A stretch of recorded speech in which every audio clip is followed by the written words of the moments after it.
Samsung Galaxy M32 এই মোবাইলটার problem দেখেন, চার্জে লাগানোর পর এরকম ইরোর একটা লোগো আসে। ইরোর লোগোটা আসার পর দাঁড়ায় থাকে, মোবাইলে 1% চার্জ ওঠে না। তো এই ধরনের ভিডিওগুলো কিন্তু আমার চ্যানেলে আমি প্রতিনিয়ত আমার ইউটিউব চ্যানেলে আমি আপলোড করতেছি। আপনারা সম্পূর্ণ ভিডিওটা দেখবেন, তাতে আপনার কাছে এই ধরনের প্রবলেম আসলে কিন্তু মুহূর্তেই সমাধান করতে পারবেন।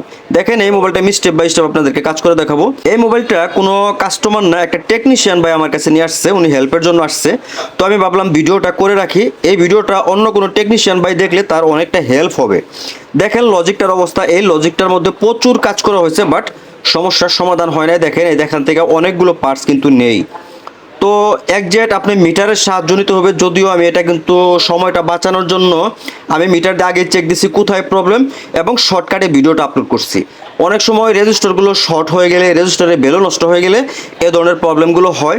উনি কিন্তু কোনো পার্টস মাপ দেয় না, না মাপ দিয়ে অনেকগুলো পার্টস এখান থেকে রিমুভ করছে, যার ফলে এই লজিকটা এখন কিন্তু পরিবর্তন করতে হবে।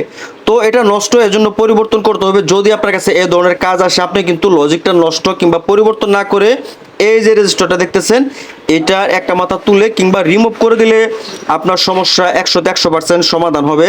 দেখেন এই যে রেজিস্টারটা আমি তুলে দিলাম, এটা তুলে দেওয়ার পর আপনাদেরকে আমি একদম পুরোপুরি কিন্তু এই কাজটা করে দেখাবো। ভিডিওটা আপনারা শেয়ার দিয়ে রাখবেন, লাইক করবেন, কমেন্ট করবেন, তাহলে কিন্তু এই ধরনের ইন্টারেস্টিং ভিডিওগুলো আপনাদের সামনে আমি প্রতিনিয়ত নিয়ে আসতে পারবো। তো দেখেন এই রেজিস্টারটা তুলে নিয়ে আমি জায়গাটা ভালোভাবে ক্লিন করে দিলাম। ক্লিন করে দেওয়ার পর এখন আমি এই যে লজিকটা হালকা একটু পরিষ্কার করে আমি সেটআপে বসাবো।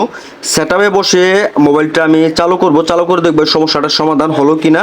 আমি কিন্তু গত সপ্তাহে স্যামসাং M31 এর একটা ভিডিও আপলোড করছি, এটা হচ্ছে আপনার M32। তো যাই হোক, দেখেন আমি এই যে লজিকটা ফিটিং দিলাম, ফিটিং দেওয়ার পর দেখবো সমস্যাটার সমাধান হলো কিনা।